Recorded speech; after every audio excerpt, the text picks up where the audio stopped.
Hi, good morning, third graders. How are you? It's Mrs. Conley here, and I'm in our classroom. I miss you all and hope you are well. I wanted to just check in with you today and see how you all were doing with some of my assignments. Last week, I gave an assignment that was to take some notes on physical and chemical changes. Hopefully, some of you were successful on that. I know that printing that handout possibly was a challenge for some, and if so, again, you can handwrite some of the work. But the focus this week now is an introduction to physics concepts and the science of how matter interacts in our world and how it behaves in something we focus on called forces. And this is to build some of your knowledge with our plans to eventually discuss how cars work. I mentioned to you all how building a Lego car is something we will work towards that will involve something called a wheel and axle system and running motors as well. But your assignment this week was to watch a Bill Nye video on what's called balance and forces.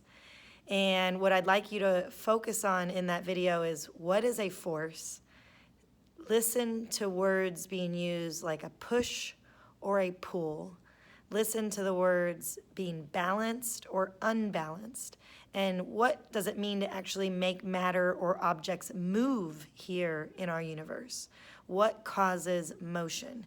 If we build towards talking about cars and motion, we need to understand what causes something to move. One trick I asked you all, or it's like a physics test, and it's different depending on myself trying this trick, which I'm about to do. I'm moving here against a wall in our classroom here. You can see our whiteboard with the posters that everybody always moves. And I have a chair here and the wall, and I am going to demonstrate and try this physics test here. So let's see here. Let me see if I can. Okay, so here I am.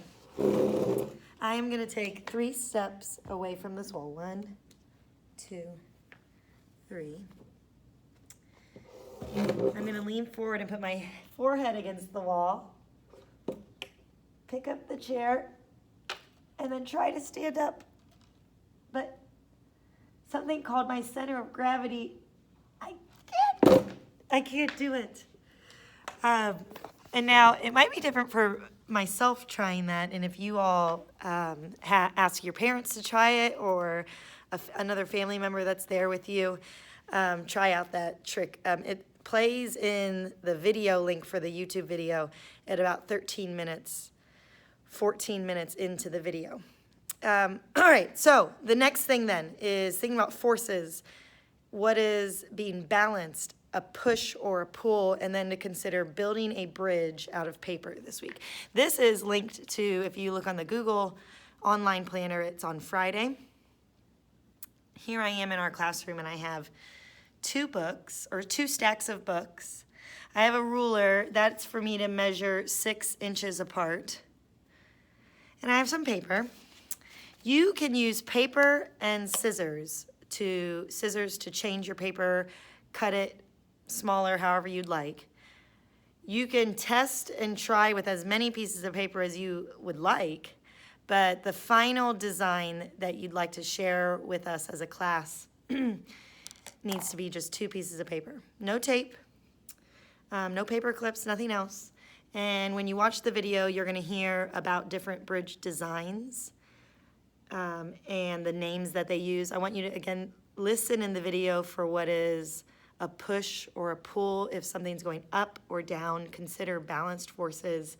And I also, what we're going to continue after spring break is think about what is weight and how that is a force. So that's definitely something to consider with these bridges. And I have 2 pieces of paper here. Just one thing is, you could think about how you're going to set your bridges up. I have 2 pieces of paper here. I just did a simple design for myself right now. And then if you can grab coins, pennies would be a consistent coin for all of us to use and compare how many pennies we're able to hold. But if I start stacking my pennies here. Right now my bridge is holding okay. If I add a few more, you'll see when your bridge then fails. So you want to add pennies until your bridge fails. And I'd like you all to share this. Save your design. You'll record it in the designer's notebook, and we will do a Google Meet together after spring break to kind of share how this all went. So again, be thinking about forces, something called, again, thinking about what's called physics of matter and how it all behaves. And I miss you all. I hope you're doing well, and I'll see you all hopefully soon. Okay, bye.